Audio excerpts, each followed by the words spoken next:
able to see, it's good. So runtime errors are, those errors are not highlighted. Okay, that is, you can say those are not compile time errors. So compile time errors are, now immediately you get an error because semicolon is missing, that we are following.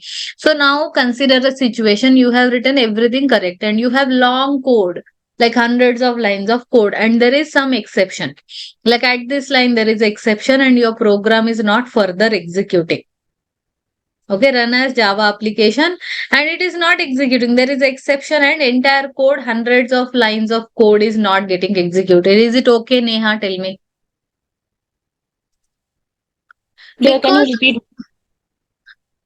okay, so suppose you have hundreds of lines of code.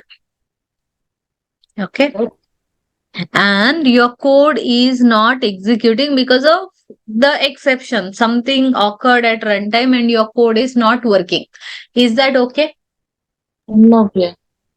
Because why we are writing code, why we are putting efforts, so that we get desired output, right? So there is no error, which is logically there is error, but syntax wise if I say there is no error, so I am not able to find it out, then the I am not getting output also, then I will be thinking a lot, right? What will happen or what is the issue?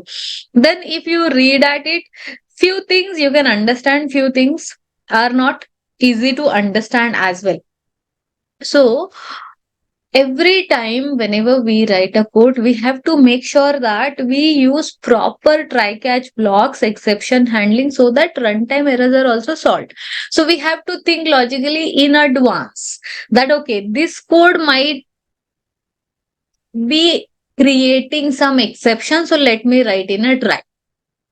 Okay, as a programmer we have to think it in advance that okay, this program may create a exception and my rest of the program may not work, so let me write it in a try and catch so that it is handled. Now how the try catch will work? Try will always followed by catch. There can be multiple catch blocks after a try. You can write the first exceptions catch should be the specific ones. Generic exception we write at the end, because generic exception, exception E will match all the exceptions. Okay, so all exceptions will match, so we should write it at the end. If we write first, it will create a dead code. Okay, so try will always be followed by catch. There should be at least one catch, but you can have multiple catch blocks. Now what we will write in a catch block? Catch will take a parameter which is a exception object. Whenever there is a exception in a try block, a matching exception catch block will be executed where the exception will match. Okay. Yes, clear till this point? Everyone is clear with? Yes, yeah. Okay. So now there are two types of exceptions: checked exception, unchecked exception. If you are working with file, you get a checked exception. So compiler will give you error that this file, if it is not having the file, okay, there is no file at a particular location that you have given, so compiler will give you a warning that okay, this might go, this code might go in a exception. So we check, we get a check about it, so that is checked exception, and other exceptions are unchecked exceptions. So compiler is not going to give us a warning about unchecked exceptions. Okay, and there is a finally block. What is finally block? A try and try will have a code where the exception might occur. It's not sure. Okay, there should be the exception, it's not the case. There might be the exception.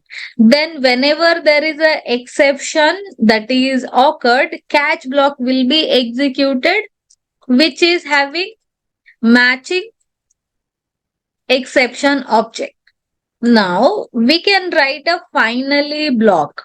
What is finally block? Finally will not have any parameter. Finally is the only block. that will be executed always. Always meaning is even though there is exception or not. Even a exception occur or not, it will execute. And it's a optional block. Optional meaning is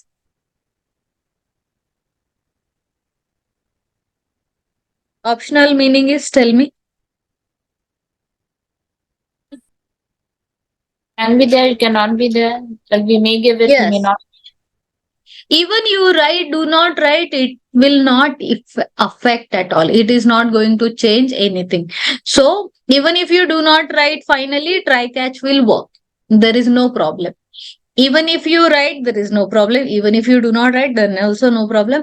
But if you write, it will execute. So what we write in a finally, the code which we want to show the user some information. This is a finally block. It's an optional block, so you can skip it completely. Okay. But if you write it, it will execute.